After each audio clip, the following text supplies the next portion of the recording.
जय माता दी दोस्तों। माता रानी आपकी समस्त मनोकामनाएं पूर्ण करें और आप जीवन में खूब सारी तरक्की करें, यही कामना करती हूँ। और इसी कामना के साथ आज का जो वीडियो है वो मैं शुरू कर रही हूँ। दोस्तों, आज के वीडियो में मैं आप सभी के कुछ प्रश्नों का जवाब इस वीडियो में देने वाली हूँ। जैसे कि अभी नवरात्रि चल रही हैं, बहुत ही शुभ समय है। माता रानी का आगमन हो गया है 22 तारीख को और माता रानी जो है वो 2 तारीख को जो है वो चली जाएंगी। ऐसे में नवरात्रि के शुभ संयोग पे बहुत सारे लोगों के मन में असमंजस की स्थिति जो है वो इस बारे में गूंजती है कि जब हम नवरात्रि का व्रत रखते हैं, जब हम नवरात्रि का पूजन करते हैं, जब हम कन्या भोजन करवाते हैं, ऐसे में जो भी महिलाएं हैं, जो भी बेटियां हैं, जो भी बहनें हैं, उन सभी के साथ ऐसी परिस्थिति जो है वो होती है कि जब हम किसी व्रत या पर्व या किसी त्यौहार को करते हैं तो कई बार हमें ये सिचुएशन से गुजरना पड़ता है, पीरियड्स या मासिक धर्म या रजस्वला धर्म। ऐसे में सबको कभी न कभी किसी न किसी व्रत, किसी न किसी त्यौहार में, पर्व में ये चीज़ें जो है वो होती हैं।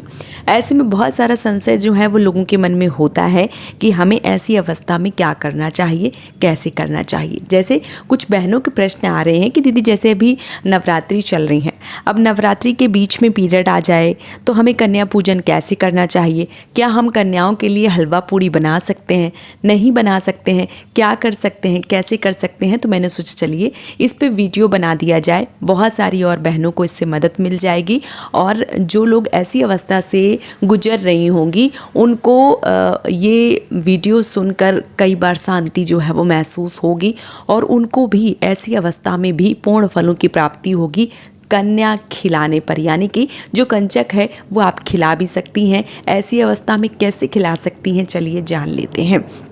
यदि आप मासिक धर्म या पीरियड से गुजर रहे हैं नवरात्रि के दौरान, देखिए कभी क्या होता है कि कुछ लोग नवरात्रि से पहले इन सारी चीज़ों से निपट जाते हैं, फिर नवरात्रि बहुत अच्छे से गुजर जाते हैं। कुछ लोग नवरात्रि के बीच में ऐसी मान लीजिए पहला दिन, दूसरा दिन ऐसे में हो जाता है तो वो लास्ट तक जब कन्या पूजन होता है तब तक वो सही हो जाते हैं। कई बार लोगों के सामने परिस्थिति तब खराब होती है जब अष्टमी नवमी वाले दिन पीरियड्स या मासिक धर्म आ जाता है। तो ऐसे में क्या करना चाहिए, क्या कन्याओं का पूजन करना चाहिए? बहुत सारी बहनें हैं जो हर साल कन्याओं का पूजन करती हैं, लेकिन इस साल उनके साथ ऐसी परिस्थिति हुई है तो उनके मन में बहुत सारे सवाल जो हैं वो उत्पन्न हो रहे हैं। तो मैं आप सबको बता दूं कि देखिए आपको बहुत ज़्यादा सोचने समझने की आवश्यकता नहीं है, क्योंकि ये एकदम से नेचुरल है, भगवान की एक देन है, यह आशीर्वाद है। और ये बहुत ज़्यादा ऐसा मत सोचिए कि ऐसा हो गया तो हम ऐसा नहीं कर सकते हैं, और माता रानी है वो सब जानती हैं।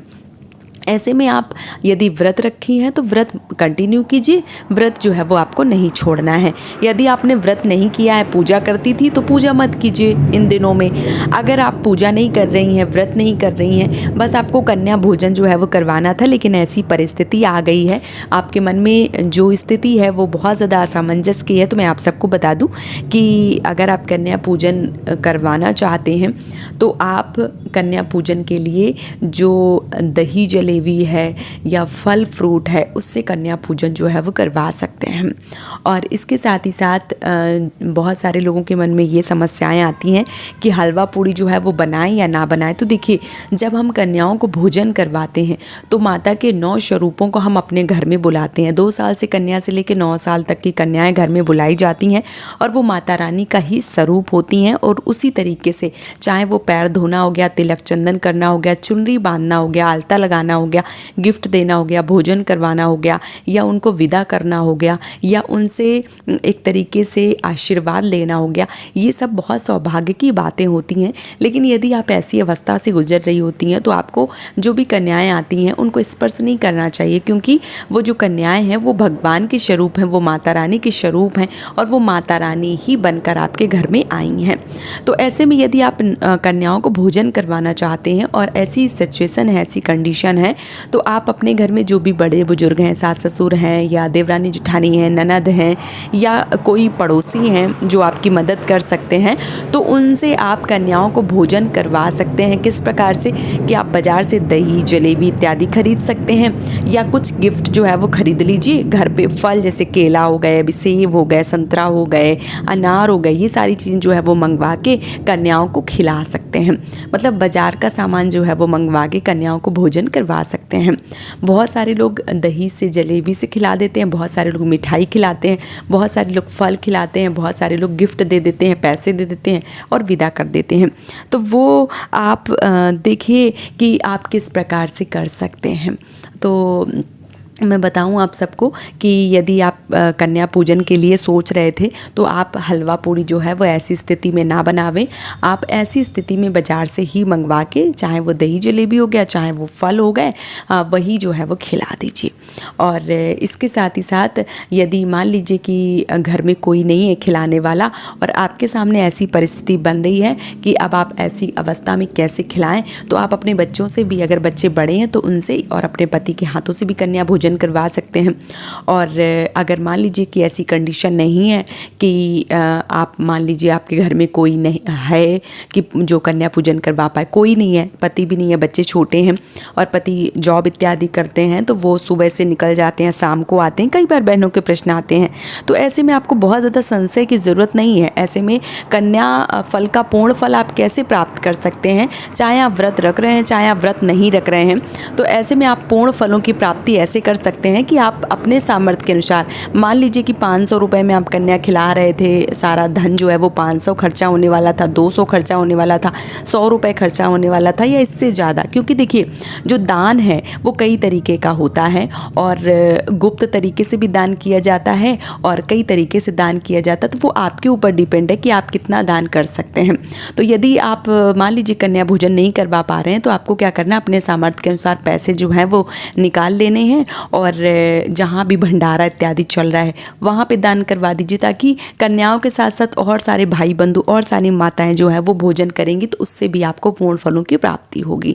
यदि मान लीजिए ऐसी देखिए वैसे तो अष्टमी, नवमी, दसवीं को भंडारा सब जगह चलते हैं, लेकिन मान लीजिए कि अगर ये भी आपके बस में नहीं है तो आप कुछ पैसे निकाल के मंदिर के गुल्लक में डाल दीजिए, ताकि मंदिर में कभी भी कन्या भोजन करवाया जाए या मंदिर में कभी कुछ भी प्रोग्राम होता है तो उन पैसों से आपको भी पूर्ण फलों की प्राप्ति जो है वो होती है। तो आप मंदिर में जो पैसे हैं वो भी दान कर सकते हैं, गुल्लक में जो है वो डलवा सकते हैं। इसके साथ ही साथ अगर मान लीजिए कि आप ऐसा नहीं कर सकते हैं तो कई बार क्या होता है, बहुत सारी जगह पे आपने देखा होगा कहीं छोटे छोटे बच्चे जो हैं वो मंदिर के बाहर ही खेल रहे होते हैं, तो आप मंदिर में बहुत सारी कन्याएं, अष्टमी नवमी वाले दिन आप देखिए बहुत सारी कन्याएं जो है वो मिल जाती हैं, तो आप उन कन्याओं को भी भोजन करवा सकती हैं और या पैसे दिलवा सकती हैं उन कन्याओं को, या उनकी ज़रूरत की चीज़ें दिलवा सकती हैं। देखिए दान पुण्य कई तरीके से होता है और कई तरीके से हम कर भी सकते हैं, उसका भी पूर्ण फल जो है वो आपको मिलता है। जो माता रानी है वो आपको किसी भी स्वरूप में मिल सकती हैं, तो आप इस तरीके से भी कन्या पूजन जो है वो करवा सकती हैं। लेकिन ऐसी अवस्था में आपको जो कन्याओं को हलवा पूड़ी है वो बनाकर नहीं खिलाना चाहिए, इस बात का विशेष रूप से ध्यान रखना चाहिए, क्योंकि ऐसी स्थिति में हम 3 दिन रसोई घर में जाते ही नहीं हैं, चौथे दिन जो है वो हम रसोई घर में जाते हैं। और इसके साथ ही साथ जो पूजा पाठ है वो बाल इत्यादि धो के हम 5वें दिन से पूजा करते हैं। वही लोग जो पूर्णतया साफ स्वच्छ हो जाती हैं तीसरे दिन, वही लोग 5वें दिन जो है वो पूजा पाठ करती हैं। लेकिन जिन लोगों को कंटिन्यू 7 दिन 8 दिन तक चलता है तो ऐसे लोग पूजा पाठ जो है वो नहीं करती हैं। तो यदि आपका 5वां दिन है, पूर्णतया साफ स्वच्छ है, तो आप कर सकती हैं, भोजन बना के खिला सकती हैं। 6ठा दिन है, 7वां दिन है, पूर्णतया साफ स्वच्छ है, तो आप स्नान ध्यान करके बाल इत्यादि धो के और जो कन्या पूजन है वो करवा सकती हैं। लेकिन यदि मान लीजिए कि आपका दूसरा दिन है, पहला दिन है, तीसरा दिन है, तो फिर ऐसे में आप बिल्कुल भी ना बनावें और जिस प्रकार से मैंने बताया उस प्रकार से आप कन्या पूजन जो है वो करवा सकती हैं। तो उम्मीद करती हूँ इस वीडियो में आपको कन्या पूजन से जुड़ी समस्त जानकारी मिल गई होगी।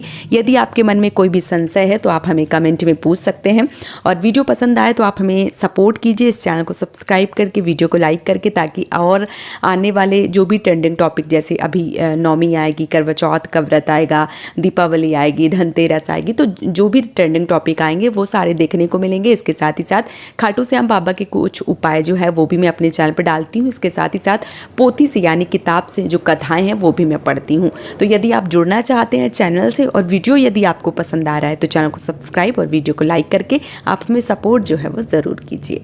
तो चलिए, इन सभी सवालों का जवाब जो है वो मैंने दे दिया है। बहुत जल्दी मिलूंगी एक और नए वीडियो के साथ में, तब तक के लिए जय माता दी दोस्तों, राधे राधे।